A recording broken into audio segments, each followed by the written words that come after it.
The Saiyan arc, a chapter in Dragon Ball history that forever linked Goku to a relative we never knew existed, introduced a long-term rival, and explained so much of Goku's weird origins. As the plot wanted to test how fast Goku had gotten after training with King Kai, Goku needed to run back from King Kai's planet and through Snake Way, therefore making life harder for the weaker fighters on Earth against the Saiyans. But what if Goku actually arrived early and on time? What if he was there from the very beginning to protect Earth with his new abilities? Well, if you're curious about this topic, let's break this down. So, as always, we must first analyze the trigger event in order to continue the sequence of events. And really, the only difference would be that Goku was wished back earlier in order to face off against the Saiyans. With this, we will assume that he successfully concluded all of the training requirements with King Kai, and in this scenario, we would have Goku, Gohan, Piccolo, Krillin, Tien, Chaozu, and Yamcha all on Earth at the same time against the Saiyans.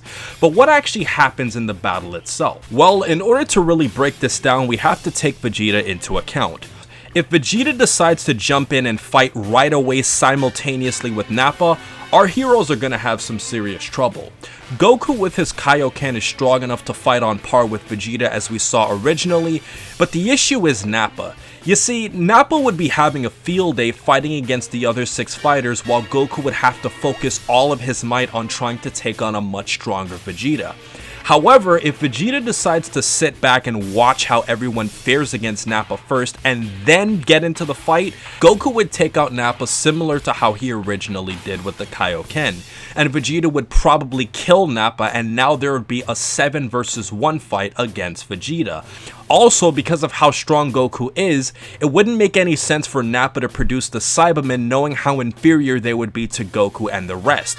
So based on these two potential outcomes of Vegeta being patient and Vegeta jumping right in, it honestly makes more sense for Vegeta to jump in right away. The original reason he sat back was because he didn't know how strong Goku was and was also aware that Nappa was more powerful to handle everybody by himself. Now, one way to kill this what if scenario would be to talk about Vegeta and Nappa going into their Great Ape states. If they were to transform, it's essentially game over for planet Earth. Nappa in his base form is already too much to handle for the other 6 fighters besides Goku, and turning into a Great Ape would make him a nightmare for Goku along with Vegeta. But if we assume that Vegeta would only go to this technique as a last resort, all Goku really needs to do is take a brief second from fighting against Vegeta and use a major attack to knock Nappa out and help his friends. So now we would have a scenario where Nappa is either knocked out or dead and everyone would be fighting against Vegeta. Eventually, Vegeta would be backed into a corner and would have to access his Great Ape form, as we saw that Vegeta was struggling against a Kaioken times 3 and 4 Goku. But remember, Goku potentially has 6 allies to help him cut off Vegeta's tail, which is extremely useful in this situation. And if you include that Yajirobe might also be roaming around too in this scenario, that creates 7 potential allies that Goku has to fight against Vegeta at once. And since everyone would be fighting simultaneously, Goku wouldn't already have been injured and relying on his friends to come save him and would have had a healthier body. And with the assistance of Piccolo, this makes the situation a lot better. With his long stretchy arms combined with Krillin's Destructo Disc, there's a lot of creativity that can be created to defeat Vegeta. As for the winning formula, Krillin, Tien, and Goku are all capable of using the Solar Flare, and if you couple this with the Destructo Disc or Yajirobe Sword, this seems to be a winning formula for getting rid of Vegeta's tail. And if you don't want to include the tail into the equation, Goku could also power up a Spirit Bomb and would have his friends distract Vegeta in the meantime to power it up. And with teamwork, the odds are strongly against Vegeta with more allies to help Goku out. But the question now comes as to whether or not Goku is willing to spare Vegeta's life. This time around, with all of his allies, Goku would have a lot more peer pressure to kill Vegeta. Krillin is Goku's best friend, so Goku's words have a lot more weight in his decision to allow Vegeta to live. But let's not forget about Piccolo. Piccolo isn't close to Goku at this point of the series, and I think we could all agree that it's extremely hard to see Piccolo agreeing with Goku to spare Vegeta.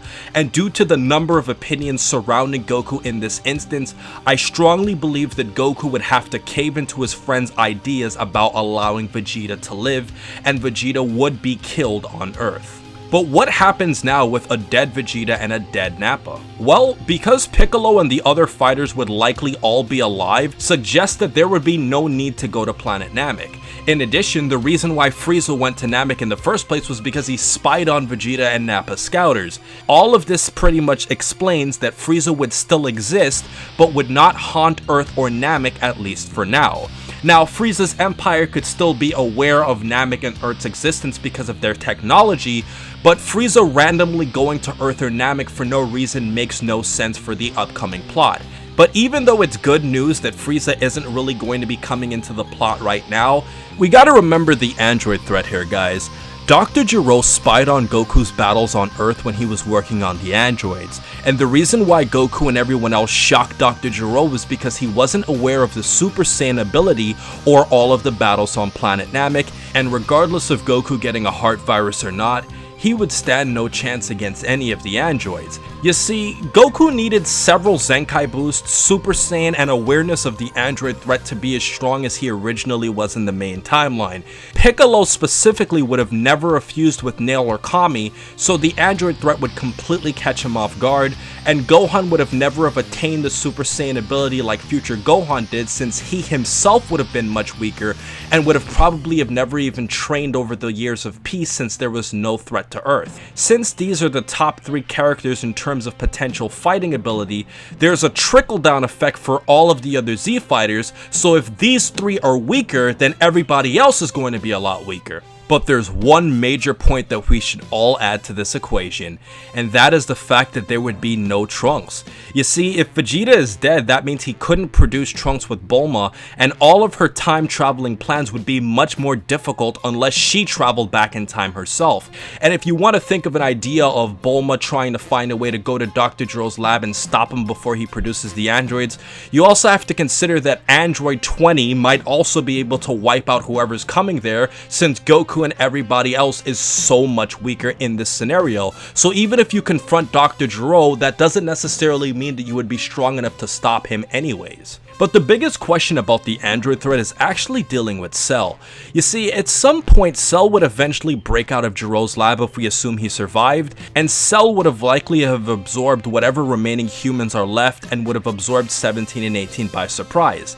The only issue with all of this is that it's a purely negative outcome, so it really doesn't change anything in the mix. And on a side note, because Gero wouldn't have gathered Frieza or King Cold's cells, on top of Goku dying to not teach Cell the instant transmission, Cell wouldn't be able to exist in outer space or use the instant transmission to teleport around the universe, so he would essentially be stuck on planet Earth with no one else to fight. And as far as the Majin Buu threat is concerned, even with the Buu Ball on Earth, there wouldn't be sufficient energy to release Majin Buu, so Babidi would have to go elsewhere in order to revive him. And I also should add that Deborah could be on Earth and would be able to defeat the androids, but it really wouldn't make sense because why would Deborah and Babidi care about the androids anyways? So with all of this said, what are the major character interactions? Well, Goku would have never had Goten as a son with Chi-Chi because he would have died much earlier. Gohan would never get married, have Pan, or go Super Saiyan or even know what a Super Saiyan is, and would most likely live the rest of his short life studying in peace. In terms of Piccolo, in this situation he would have never given his life to protect Gohan's, but would still probably be a neutral ally to Earth and not be as evil as he originally was. In terms of Kami, even though he would have eventually have died because of Piccolo's death, he would have stayed as guardian of Earth and Dende would have never have needed to come to Earth to replace him. I should point out, however, that because Goku doesn't have instant transmission in this situation, he wouldn't be able to quickly go over and grab Dende to be the guardian of Earth. Krillin would have never have married Android 18 because he would have been dead. Yamcha and Bulma would probably stay together, although this isn't really a guarantee as Bulma was already frustrated with Yamcha's unfaithfulness towards her, so there's still a possibility that Yamcha and Bulma could have broken up.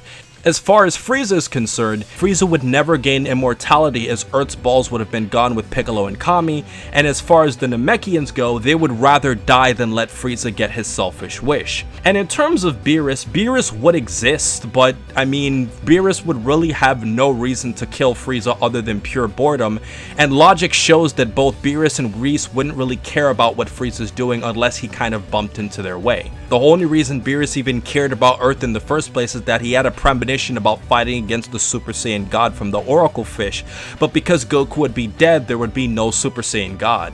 And as far as the Supreme Kai goes, the Supreme Kai wouldn't really care much for Earth since all of the issues would be focused on one planet and wouldn't necessarily be an intergalactic threat. And in terms of Babidi and Frieza, both of them wouldn't really get their major plans across, so the Supreme Kai probably wouldn't really care about them. And one more fun fact to add about the Kais is that the old Kai would have never have been released from the Z-Sword because Gohan would have died so much earlier.